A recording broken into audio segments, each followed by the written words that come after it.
बढ़ते हैं हमारे सेकंड क्वेश्चन की तरफ। Find the values of k for which the following quadratic equation so that have two equal roots. Equal roots में मैंने आपको बताया था पिछले क्वेश्चन में कि डी की वैल्यू किस किस इसके इक्वल आती है, 0 के इक्वल आती है। तो हम पहले वाले क्वेश्चन की तरह इसको बहुत ईजी तरीके से सॉल्व कर लेंगे। कंपेयर करते हैं, ए की वैल्यू क्या आ जाएगी 2, बी की वैल्यू क्या है हमारे पास के है, और सी की वैल्यू क्या है हमारे पास 3।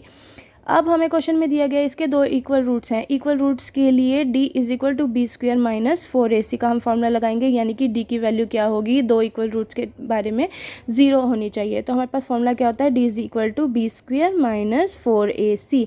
अब हम लिखेंगे यहाँ पे फॉर टू इक्वल रूट्स के लिए d की वैल्यू क्या होनी चाहिए, 0, यानी कि d is equal to b square minus 4ac। Value put कर देंगे के स्क्वायर माइनस 4 इंटू 2 इंटू 3। ये क्या है, के स्क्वायर माइनस, इसको सोल्व करके क्या आएगा, 4 8 3 24, यानी कि d की वैल्यू किसके इक्वल आएगी हमारे पास, 0, यानी कि k square minus 24 is equal to 0।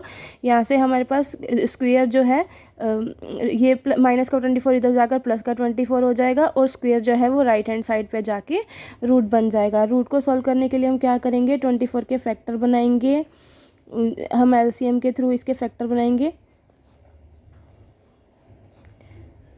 इधर से सिर्फ 2 के पेयर बने हैं, तो यहाँ पे क्या आएगा, 2 3 6, 2 तो है जो वो रूट से बाहर आ गया और रूट में रह जाएगा 6। तो यहाँ पर हमारे क्या फैक्टर के की वैल्यू क्या आ जाएगी, 2√6। आइए बढ़ते हैं सेकंड पार्ट की तरफ। सेकंड पार्ट में हमें दिया गया है के एक्स ब्रैकेट में x minus 2 plus 6 is equal to 0।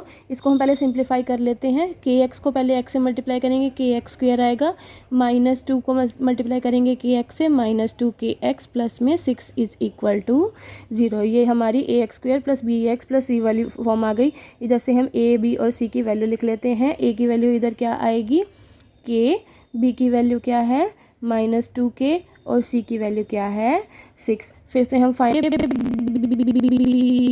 Square minus 4ac किसके इक्वल होगा, 0 के इक्वल होगा। वैल्यू पुट कर देते हैं, बी की वैल्यू माइनस 2k का square minus 4 multiply a multiply में 6 इज इक्वल टू 0।